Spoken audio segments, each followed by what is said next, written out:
Hello friends, welcome in the Perfect Physio Tutorial YouTube channel. Today my topic is neurological disorders.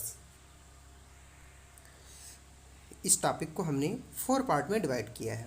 इसमें जितने भी neurological disorders हैं means general medicine में हम सारे के डिस्कस करेंगे। सबसे पहले पार्ट में हम डिस्कस करेंगे नर्व और मसल से रिलेटेड डिसऑर्डर्स। सेकेंड पार्ट में हम डिस्कस करेंगे multiple sclerosis, Parkinson's disease and stroke. Then third part में हम डिस्कस करेंगे epilepsy, headache, migraine and facial pain. Then fourth जो हमारा पार्ट होगा उसमें हम डिस्कस करेंगे neurological infections, head injury and tumour, spinal conditions and congenital disorders and dementia. तो ये 4 पार्ट में हमने डिवाइड किया है, पार्ट 1, पार्ट 2, पार्ट 3, पार्ट 4। सबसे पहले हम डिस्कस करते हैं पार्ट 1 के बारे में। पार्ट 1 जो हमारा है nerve and muscle related conditions. सबसे पहले जो हमारे पार्ट 1 में आते हो आता है neuropathy, then myasthenia gravis, then muscular dystrophy, then myopathy. इसके बारे में हम एक एक करके डिटेल में डिस्कस करेंगे। सबसे पहले हम बात करें अगर न्यूरोपैथी की, तो जो न्यूरोपैथी होती है वो 2 टाइप्स की होती है। एक होती है मोनो न्यूरोपैथी, एक होती है पॉली न्यूरोपैथी। मोनो मीन्स एक, पॉली मीन्स बहुत सारे, जैसा कि नाम से ही स्पष्ट है मोनो न्यूरोपैथी और पॉली न्यूरोपैथी। मोनो न्यूरोपैथी में क्या होता है, damage bye trauma, for example pressures, means जब ट्रामा होता है या इंजरी कोई होती है तो उसके प्रेशर से हो सकता है। इसमें एक कंडीशन है जैसे डायबिटिक न्यूरोपैथी। डायबिटिक्स न्यूरोपैथी में जब आप अभी देखेंगे आगे, तो इसमें क्या होता है, ये आपकी मोनो न्यूरोपैथी है। इसमें नर्व सेंसिटिव टू प्रेशर, जो नर्व्स होती हैं वो प्रेशर से सेंसिटिव हो जाती हैं। अगर हम तो पहला कंडीशन क्या था, damage by the trauma, example pressure. Second condition mononeuropathy में था damage to blood supply, blood supply के डैमेज की वजह से हो सकता है, जैसे वासा नर्वोरम।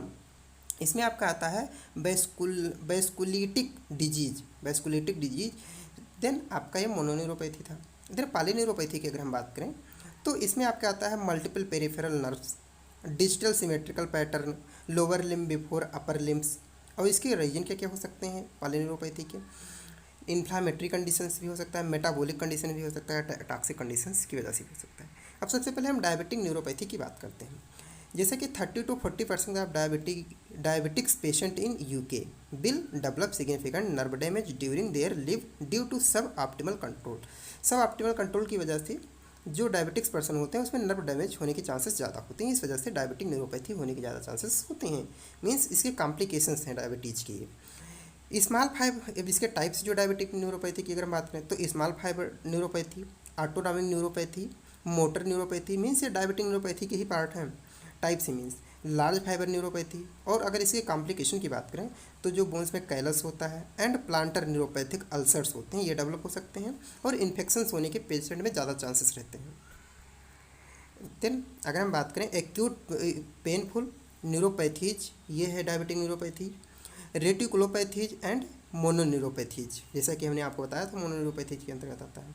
अब इसके सिम्टम्स की बात करें तो क्या हमें देखने को मिलेगा, constant burning sensation, paresthesia, shooting pen.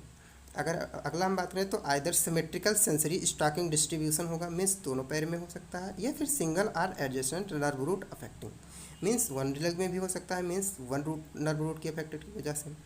Then feet or legs or one or both thighs affect हो सकता है। आप एंड वेस्टिंग में भी weakness leading to fall, weakness की वजह से जो पर्सन होता है अपना बैलेंस नहीं मेंटेन कर पाता है, उसकी वजह से गिर भी सकता है। डायबिटिक एमायोट्रॉफी होने के चांसेस हो जाते हैं, या फिर प्रागिबल motor neuropathy due to radiculopathy or femoral neuropathy, femoral neuropathy की वजह से होने हो सकता है, मीन्स फ्यूमोरल न्यूरोपैथी हो सकता है की वजह से क्या हो सकता है, डायबिटिक एमाइलोट्रॉफी हो सकता है। डायबिटिक एमाइलोट्रॉफी किसकी वजह से होगा, रेटिकुलोपैथी की वजह से या फिर फ्यूमोरल न्यूरोपैथी की वजह से। Then contact discomfort, mean clothes जो हम बियर करेंगे तो उसमें डिस्कम्फर्ट फील होगा। इंसोम्निया के भी चांसेस होते हैं डायबिटिक न्यूरोपैथी में। देन नर्व कंप्रेशन की अगर बात करें तो मीडियल नर्व कंप्रेशन की वजह से, अब अपर लिम्ब लोअर लिम्ब की बात हम करते हैं, तो अगर अपर लिम्ब में बात करें तो मीडियल नर्व कंप्रेशन की वजह से क्या हो सकता है, कार्पल टनल सिंड्रोम हो सकता है, occurs in up to 10% patient. Diagnosis difficult if severe neuropathy involve in hand, अगर हैंड में सीवियर न्यूरोपैथी है तो इसकी जो डायग्नोसिस होती है वो थोड़ा डिफिकल्ट हो जाती है। रिक्वायर्ड नर्व कंडक्शन स्टडीज, तो हम इस कंडीशन में क्या करते हैं, नर्व कंडक्शन स्टडीज करते हैं, और अगर ज़रूरत पड़ती है तो सर्जिकल डिकम्प्रेशन भी करते हैं। ये ट्रीटमेंट है इसका।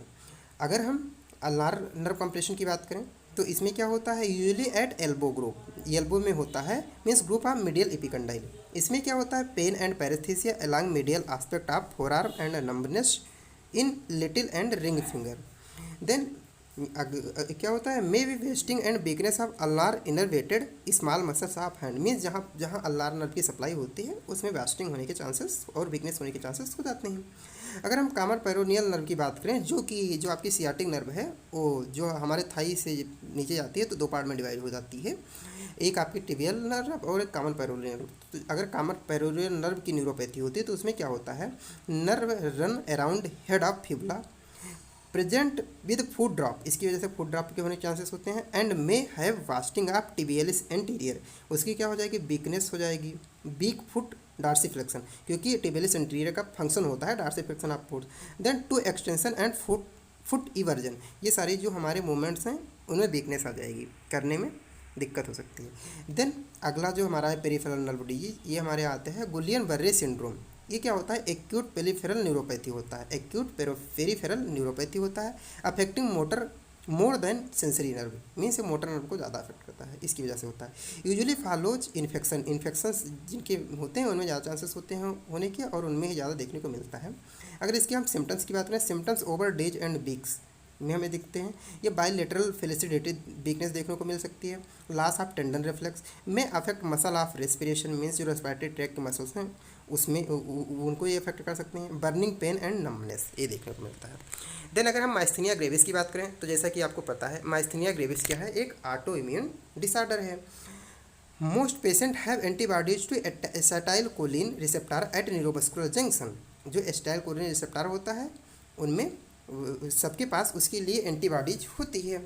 रेयर, इसका जो इंसिडेंस है वो बहुत रेयर देखने को मिलता है, मीन्स 0.4% इन आपके 1 लाख पीपल में देखने को मिलता है। इसकी अगर क्लिनिकल फीचर की बात करें तो फटीगविल टोसिस हो सकता है, diplopia with limitation of eye movement, facial weakness, dysphagia हो सकता है, डिसआर्थरिया हो सकता है, neck and limb muscle weakness हो सकता है, मीन्स फटीगबिलिटी एंड कैन्युलर रेस्पिरेटरी मसल्स, ये सारी चीज़ें। अब इसकी हम पैथोलॉजी की बात करते हैं, जैसे कि हमने एक पेज यहाँ शो किया है तो देखिएगा।